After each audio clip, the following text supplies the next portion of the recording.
Hi everyone, welcome back to the Label Podcast. I'm Des, and this is Aisha. Hello. Today, we're going to be talking about why your brand sucks. But before we get there,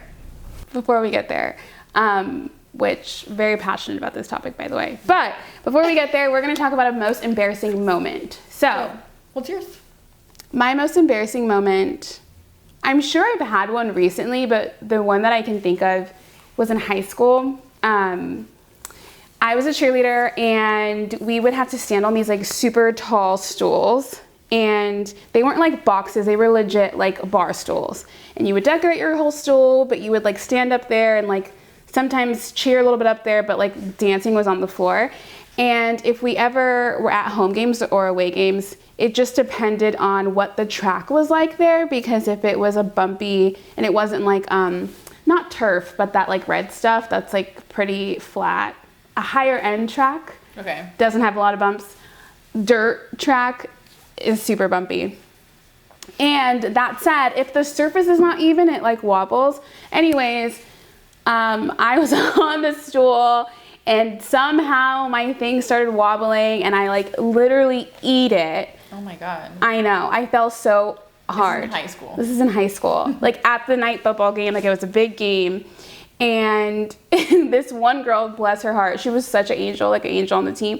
She like, everyone in the audience was like, and so that just made it like 10 times worse. And so she like jumps down and pretends like she falls too to like distract people. And I was like so embarrassed that I don't know why I couldn't get up. I wasn't even hurt, but I was just like, wow, I'm just gonna lay here and stay here. I don't know what's gonna happen. Then the like doctor that's like for the team facilities, like poor guy, like he's such an old guy, like super goofy and like took his job so serious, was like sprinting over with the first aid kit. It was like this whole commotion and I was just laying there like, everyone get away. Like the more people that come, It was just more embarrassing. the more embarrassed I am. Were you hurt? No. No, I wasn't hurt at all. I was like, okay, let me get back up. I know, it was so embarrassing. And then like the next day, everyone's like, oh my God, I heard you fell. And it was just, I'm like, okay. And then that's like devastating when you're in high school. Yeah, it's a super big deal, especially in high school. Like I was probably crying at home or something. It was not, that was embarrassing. That's super funny. Mm-hmm. What about you? Oh, you were with me when mine happened. So when we were in New York, for Fashion Week with the client. You're gonna tell the story. Oh my gosh. For Fashion Week with the client.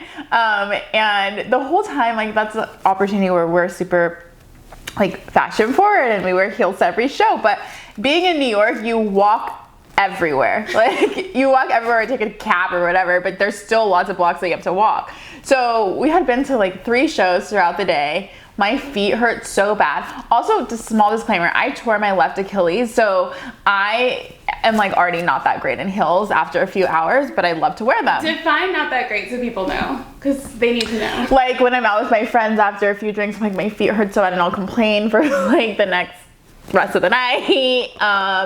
What else? When you walk, the whole she says. I think that's a bit dramatic. She says when I walk, my whole leg is like it's like a baby deer with like your feet are supposed to be like this, like she walks like this. And I'm like, Des, why are you walking like that? She's like, my Achilles. I'm good for like the first 3 hours and then I'm like, it's not good. So we're at the show. It's the last show of the day. We're rushing to get there, and our clients, it gets to the point where I'm like, oh no, this is not good. Like, our clients are maybe a block ahead of us, or me, and I just like kind of like trying to stay between like them and me, and I'm like, dude, my feet hurt so bad. I don't know, I'm just not gonna make it. I'm like, go ahead, and like, I'll just be like a little slower in behind. I'm not kidding. 1 block later, I turn around, and she's nowhere to be found, and I'm like, wow. Where is she? And so I'm like looking, I'm calling her, like, Daz, where are you? And I see her head pop out from like the behind, like I don't even know, a wall. And she's like resting, she's like, I can't make it. I was like, if you don't get your butt my feet, right I'm not kidding. This was not a dramatic moment. My feet would not move. Like they would not walk, not even one step more. It was awful. It I don't was even know how funny. I made it there. What's funny about it is the year before, a similar thing happened to me, but not as bad. And I teased her for like all she did was talk so much crap about me. Like, yeah, you were going to give up, the look on your face. And I was just like, because we were at a point where they're like, okay, there's so much traffic, either get out and walk or stay in the car. And Aisha was like, and everyone's like, let's just walk. And I'm looking at Des like, just stay in the car. Like, I cannot walk any longer. She's like, oh, we can walk. And I was like, wow. Watch when this happens to you. She literally was good. I swear, she was like, I can't go. I can't do it. I can't. She had a whole. I did. I said, I quit my job. She quit her job that day for a few hours. And thank God she got it together. I was like, I quit my job. I'm actually just going to go home. I don't want to do this anymore. But like, I thugged it out. Des thugged it out. But honestly, she like showed, I don't know, did you go late? I waited for you. I don't remember what happened. I don't even remember. That was a blackout moment. I don't remember. I just remember my feet would not move, like they didn't walk. Yeah. And the thing is that we don't bring heels. I mean, we don't bring sandals. Right. And we don't take our shoes off. Yeah, we don't believe in that. So it was either get rich or die trying. So we died trying. We died. Yes. Good memories. Anyways, we're going to talk today about why your brand sucks. Literally, everybody needs to stop what they're doing and listen, because everybody can relate. Also, it's like the root of almost everything marketing that you do. Yep. Why your tickets won't sell. Why no one will download. Why nobody wants to do anything you want them to do. Why.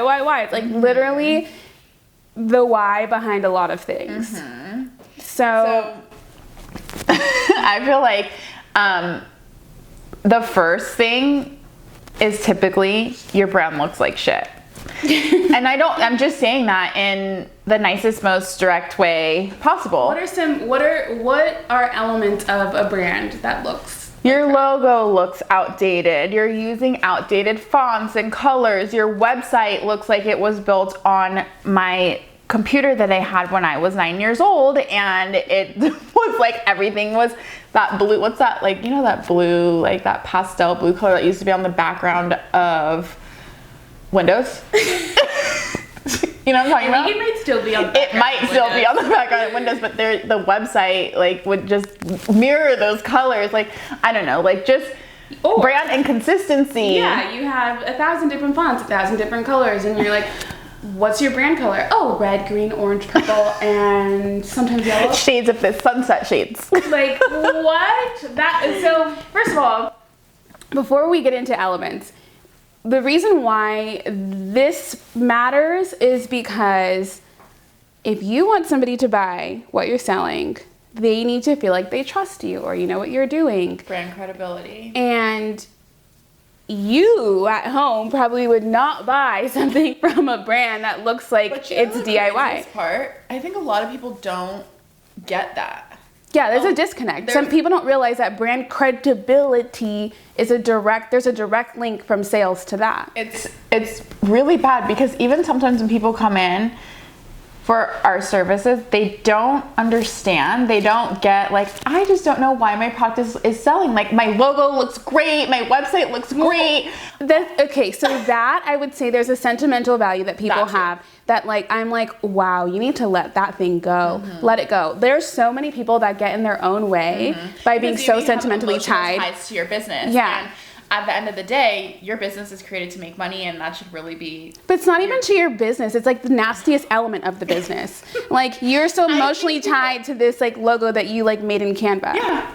And but that's let it go. Yeah, and a lot of people cannot let that go. So you have to be able and willing to let go and open up new doors, open up new design, new creativity, and know that when you realize, or if you haven't realized yet and you're at the beginning stages of realizing that you need a brand realignment, you're gonna have to let go of a lot of things in your past. Step one, talk to your most honest friend and ask them, how shitty is my brand? I actually had a client most recently that we did a new logo for her, and the old one was like, oh, god awful. And so I said, she's like, yeah, I've been showing my friends, and her friends knew about the previous one. And so I was like, oh, what's the feedback? And she's like, well, I had one friend say, wow, I'm so glad you changed your logo because the other one was so ugly. But why didn't she say that before? That's another thing. You need to get you some friends who tell you the truth about your branding and your logos and your business. Yeah. She should have said that before. She should have said that before. I told her that. I know. kidding. Crossing the line a little bit there. But that said, you need to find somebody who's going to tell you about yourself, because otherwise you don't, especially if you don't have like your real glasses on, or your like self-reflection glasses on to be able to know. We did the same thing. We had our logo originally when we first started our business. It was like this heart with like Wi-Fi signs coming out of it. Seriously, the most trash thing. Like, I don't know even. It was really bad. And we had just basically asked a random graphic designer to put it together. When I used to work, I was on set for a TV show. I used to work in TV production, and I just asked like one of the graphic designers on set, like, hey, can you just like put this together really fast for me? And we asked a different graphic designer who was designing my wedding invites to do like the type portion of it, which, first of all, red flag. Never ask two different designers to recreate one logo. Right. Like, our emblem is what Des was having somebody create, and I was having somebody create our type font. Which is like this. Which is what we have our current logo now. That's kind of like stayed with us, which is a creative label.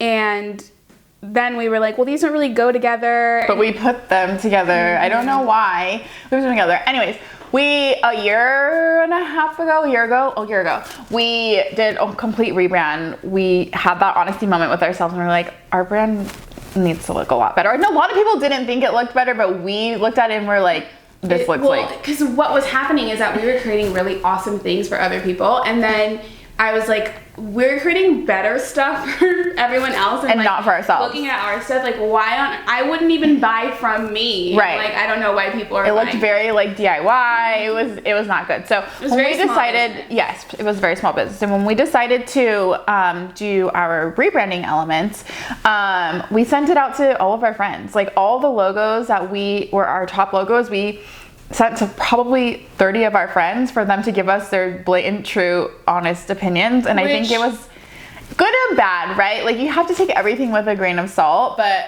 if you're going to do that, you need to know not everyone is going to know what they're looking for. Someone's going to find something wrong with like the most random thing that has nothing to do with anything.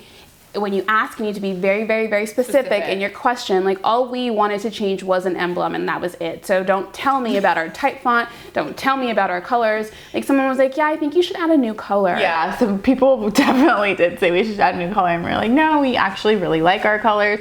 We got told that our color we're very feminine, and they are really feminine, but that's okay because we target a female audience, so we're okay with that. Yep. But long story short, ask around, ask people. Yes, and then another element, so we talked about inconsistency in branding, and then we talked about bad logos. Yeah. And another thing that I would say is your personal brand should be different than your business brand. Yes. Unless for whatever reason they're one and the same, and sometimes they're one and the same when you're an influencer. Sometimes they can be one and the same if you're the face of the brand, but even still it should be different. I don't want to know that you're selling shoes and then, you have this whole shoe business, but then also you're like posting about like, I don't even know. Dinner. Yes. Dinner for the On the grid. No, take it off. Take it off. You can show your personal life on your stories. There's nothing wrong with that. People love it. But I do not want to see a flat lay of your charcuterie board and then like shoes that you're posting like it's just so mixed messaging. And if you're getting a lot of love on your shoes, keep posting the shoes and like don't post the other stuff because your audience is following you for the shoes likely. So I would separate those things, figure out how to be consistent in your branding with your personal stuff, consistent in your branding with your business stuff, and then keep that in line. Because if I'm like, what shoe company? Shoe Dazzle. I don't even know who the founder of it, but you would never see. I always know. Is that the one that Erica Jane from Housewives does? Okay. Yes.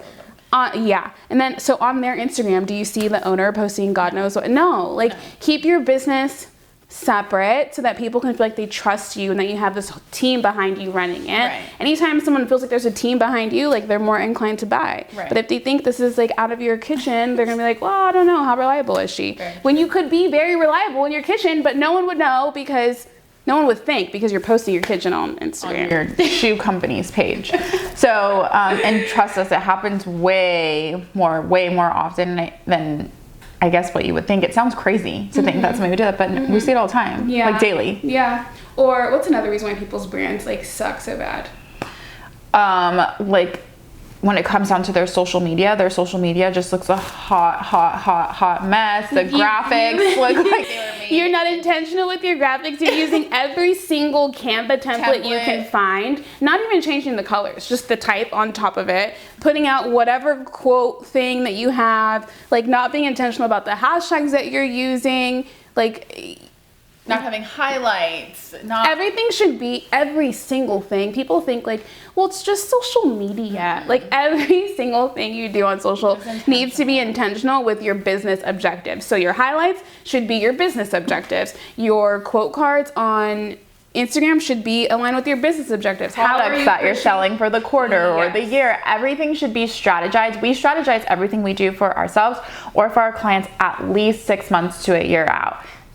Seldomly the quarter, depending upon what services we're offering, but you will see that strategized throughout our social, and it's consistent. It helps to use as a guide to keep that consistency with what you're doing. Yes, and what a lot of people will say is, well, I don't want to keep posting the same thing over and over. You need to keep posting the same thing over and over. And it's naive to assume that everyone sees every single thing that you post at that time. So let's just say Des has posted 5 times about logos, and I've only seen it once on her Instagram story, but I'm bought in from her Instagram story. What if she was like, I've already posted it 5 times in the month, I'm not going to do it again? Then that 6th time there's a missed opportunity because there was that one person that like cared about it. Yeah. So even if you feel like you're posting a lot about something, reformat it in a different way so it seems like it's something new or no one's tired of it. Don't post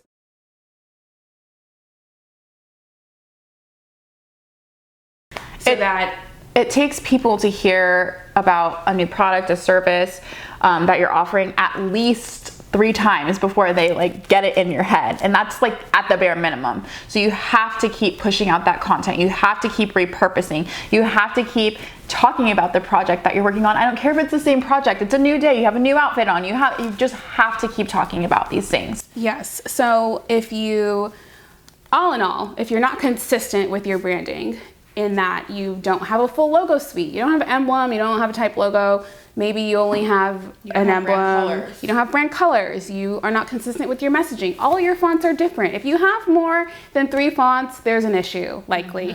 3 fonts like in your branding. On your website, you might be able to get away with it, but you need to be consistent with your branding. You need to be consistent with your messaging, meaning you should not be posting 2 things that do not even go together as a business, right? Like your personal profile, whatever, post whatever, who cares?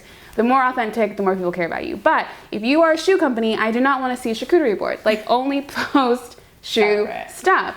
So that is another reason why your brand is like crap, and ways to get around that. What are some actionable items that you would say, like 3 easy ones? Well, okay, I don't know if this is an easy item because maybe it's not easy for everyone, but find a team to help you with this. You need to really realize that you cannot do everything. You cannot run your business. You cannot be the accountant. You cannot be the HR. You can't do everything. Find a team who is an expert in this and who can do all of your project, all of your branding under one roof, so you're not going to 2 graphic designers. 2 graphic designers, one person to do your website, another person to do your packaging. Use the same team for everything when it comes to your branding, and even a lot of your marketing elements if that company does offer those services, because it keeps your brand message in line, it keeps your visuals in line, keeps everything that you do in line. It's really, really important. And then I would say the next like actionable item is know who does what. So there are people that will help you with your storytelling. Reach out to somebody to figure out, is my messaging consistent? Where is this getting lost in translation with the consumer? Because that happens so much. We even realized it happened with us. That our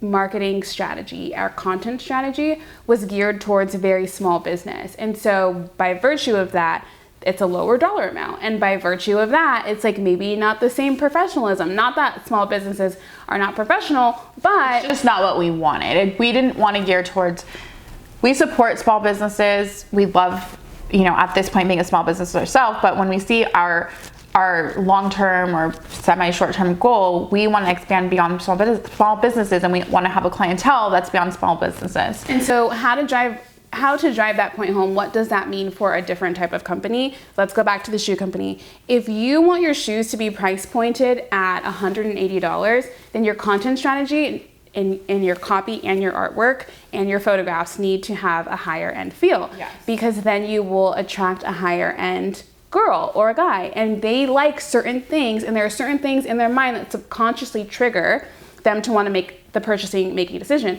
Now, if your copy and your imagery and your brand message is all targeted at a lower clientele in terms of like finance, that is what you're going to attract, and that might be a reason why your sales are not converting, because they can't afford it. Not that they don't like it, but they can't afford it. So you need to meet with someone that can help you with your storytelling. Meet with a team that can help you with a holistic help in your branding. That's not just on social. That's not just on your website. That's not just on your, it's so holistic so that the message stays the same.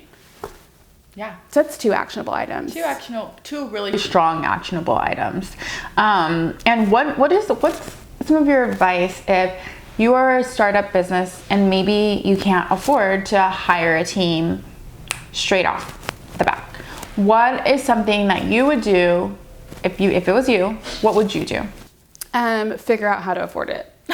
No, seriously, figure out how to afford it, because your branding is the foundation of your business. If you do not invest in the foundation of your business is going to be built on a rocky foundation. And if it's built on a rocky foundation, when it starts to get heavier, things are going to slip through and fall through the cracks. So you need to figure out how to afford it, at minimum what you can do to get by. First steps. Yeah. Is there something that you would invest in first before you invest it? Let's just say you can't afford to do your whole entire branding, but there's a baby step. What would be the most important thing to you? Would it be your social? Would it be your website? Would it be your logo? What is the most very foundational element of branding for you? All 3. And I know we're trying to get something super small for somebody, but here's the thing. Instagram can substitute as a website. Instagram is the new website, and that's important, right? So I would say at small level, you would need, hopefully you know how to take pictures, because that's going to get you A lot of people don't know. A lot of people don't. So then you got to have a photographer. This is why this is circling all back to why it's really important to have a team of people. Yeah, you need to at least figure out how to get something minimal. If that is only 50 photos from a photographer, if that's just a simple logo suite, so all you need is a type logo and an emblem, if that's not a full website, but a click me link on your Instagram profile. And what that is, if you don't know what it is, it's like a link tree, but it's your own on your own platform. So if you go to our Instagram, creative.label, and click on our link in our bio, it's not a link tree, but it is a link tree. So it's our own branded link tree. And so if you can't afford a website, have someone create that for you, so at least you can direct them to where they need to go. Yes. But there's not a lot of ways to get around it if you want that credibility factor. And your brand is what leads to sales. So it's not like PR or marketing, I would say, right? There are some small tweaks that you can do, but your brand is the foundation of your entire company. You cannot skimp out on it. You need to invest in it. It's like your prereqs. In order to graduate college, you need to do the first 2 years of your associate stuff. So invest in yourself. Find someone who specializes in storytelling. Find someone who specializes in holistic branding for you. And yeah, those are the 3 things that I would say. Perfect. Yep. All right, guys. Well, that's all for this episode. You can find us at creative.label on Instagram. Our podcast is called The Label. You can find it on iTunes, Spotify, pretty much anywhere that there's a podcast, and now YouTube. Don't forget to subscribe to our channel, and we'll see you next month. Bye. Bye.